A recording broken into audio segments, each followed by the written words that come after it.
Hello, hello, hello, Crossroads, witches and other interesting magical beings.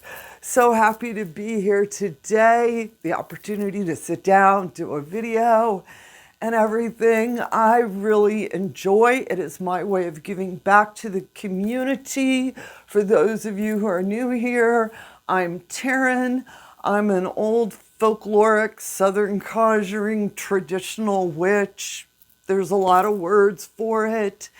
But today I want to talk about high magic versus low magic. This is in regards to a conversation I had where we were sitting around discussing, and I ended up taking some notes because I want to share them with you all.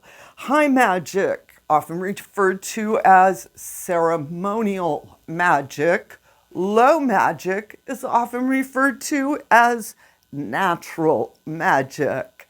I am in no way giving a comparison of better best.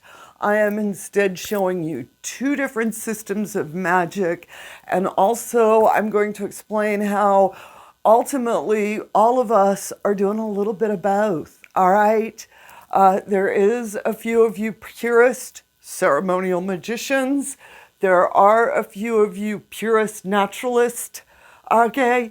And of course, much respect to you, but most of us sit in the middle of this conversation, all right?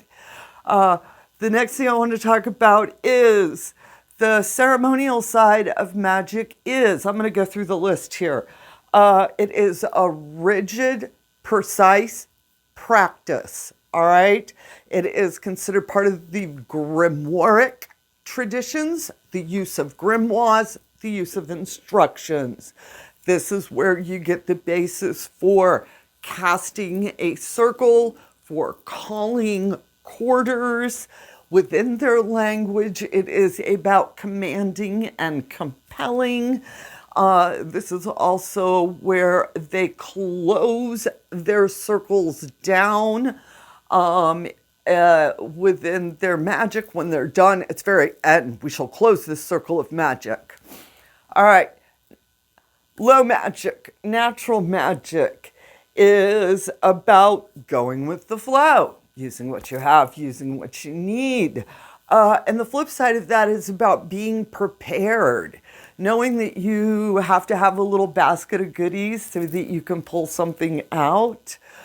Instead of a grimoire tradition, this is the recipe card tradition. Most of our books are not books, they're just recipe cards, they're notebooks, things that were written down, passed on, things we wrote down in our own notebooks.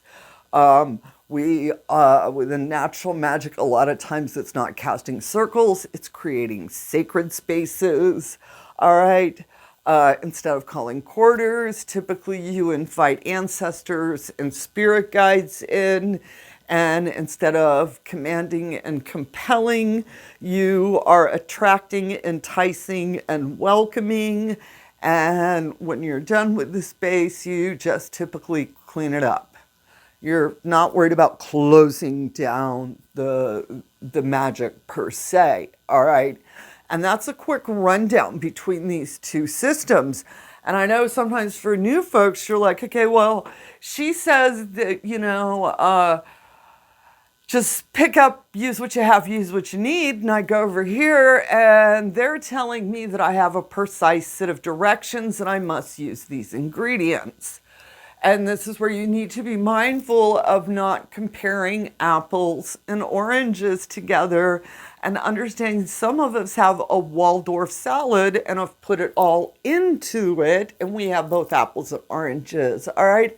A lot of us do like the ceremony, the ritual, the structure, forms of ceremonial magic, all right?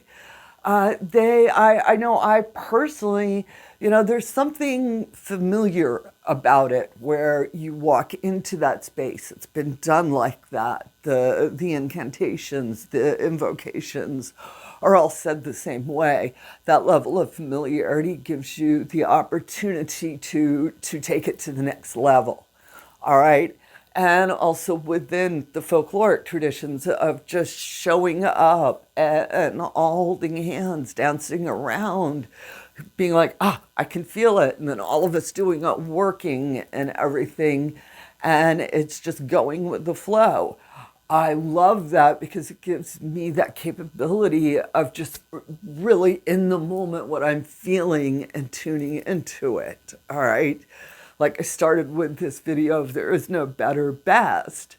All right. They're just different forms of magical systems. Okay. And most of us use a little of both of them.